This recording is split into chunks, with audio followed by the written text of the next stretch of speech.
ఆంధ్రప్రదేశ్ ఉప ముఖ్యమంత్రి గారు అధికారంలో లేనప్పుడు అనర్గళంగా దంచినటువంటి డైలాగులలో, ప్రవచించినటువంటి ప్రవచనాలలో చాలా రకాలైన ఆణిముత్యాలు ఉన్నాయి.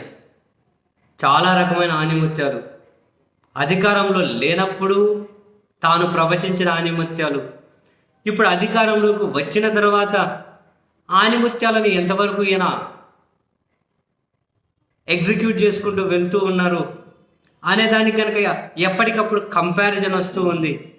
అటువంటి ఆణిముత్యాల్లో తాజాగా ఒకటి, ఆయన విశాఖ ఏజెన్సీ ప్రాంతాలు తాజాగా పర్యటనకు వెళ్ళి అక్కడ గంజాయి మీద మళ్ళీ మాట్లాడి, గంజాయి ఆంధ్రప్రదేశ్ రాష్ట్రం గంజాయి క్యాపిటల్ అయింది, వేల హెక్టార్లలో పండించినటువంటి గంజాయి సాగు వల్ల ఇదంతా అవుతూ ఉంది, గంజాయి నిర్మూలించాలి అని చెప్పి ఆయన మాట్లాడిన మాటలు, అండ్ అధికారంలో లేనప్పుడు మాట్లాడిన మాటలు మళ్ళీ బయటకు వచ్చి ఇటువంటి ఆణిముత్యాలు చాలా.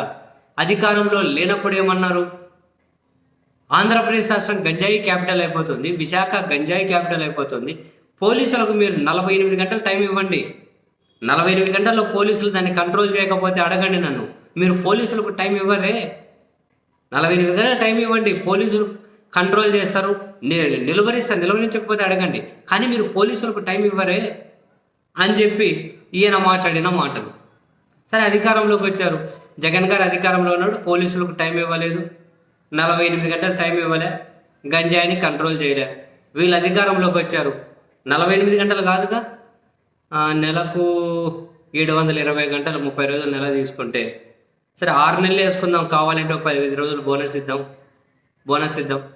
నెలకు 720 గంటలు, 6 నెలలకు 6 ఏళ్ళ 42, 6 ఏళ్ళ 4320 గంటలు, 48 గంటలు కాదు కదా సార్, 4320 గంటలు అయింది మీరు అధికారంలోకి వచ్చి. ఒక్క సెంటు కాదు, ఒక గజంలోనైనా కనుక గంజాయిని మీరు ఎక్కడైనా నిర్మూలించారా? ఒక సెంటు కాదు, ఒక గజంలోనైనా ఏది చూపించండి.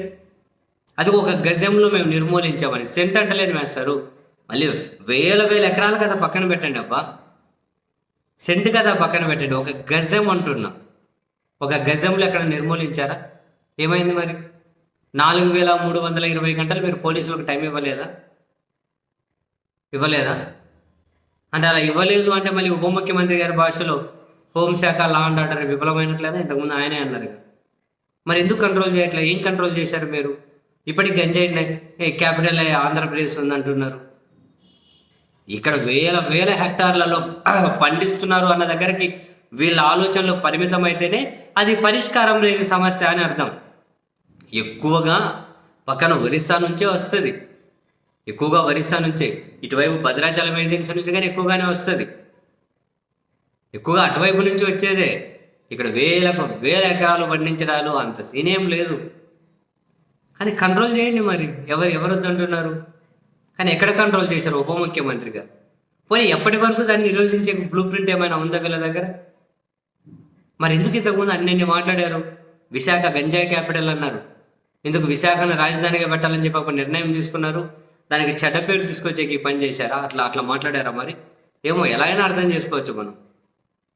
అంటే జగన్ను బద్నాం చేయాలని చెప్పి ఆంధ్రప్రదేశ్ ప్రతిష్ట పోయినా పర్వాలేదని గంజాయి క్యాపిటల్ అనుకుంటూ వచ్చారా? ఏ కోణంలో చూడాలి? మీరు వచ్చిన తర్వాత ఏం నిర్మూలించడానికి మీ దగ్గర ప్లాన్లు ఏంటి? 48 గంటలు అన్నారు, 4320 గంటలు అయ్యాయి. సో మరేంటి? What to do? What next? What's your plan? ఏంటి ఇవన్నీ? ఒక్క ప్రశ్నకి సమాధానం లేదే. ఇటువంటి ఆణిముత్యాలు చాలా అంశాల మీద మరి తనకు మద్దతు ఇచ్చేవాళ్ళు, తనను సమర్థించే వాళ్ళు, ఇవన్నీ ఎట్లా వాళ్ళు కన్విన్స్ అవుతారో నాకు నిజంగా అర్థం కాదు.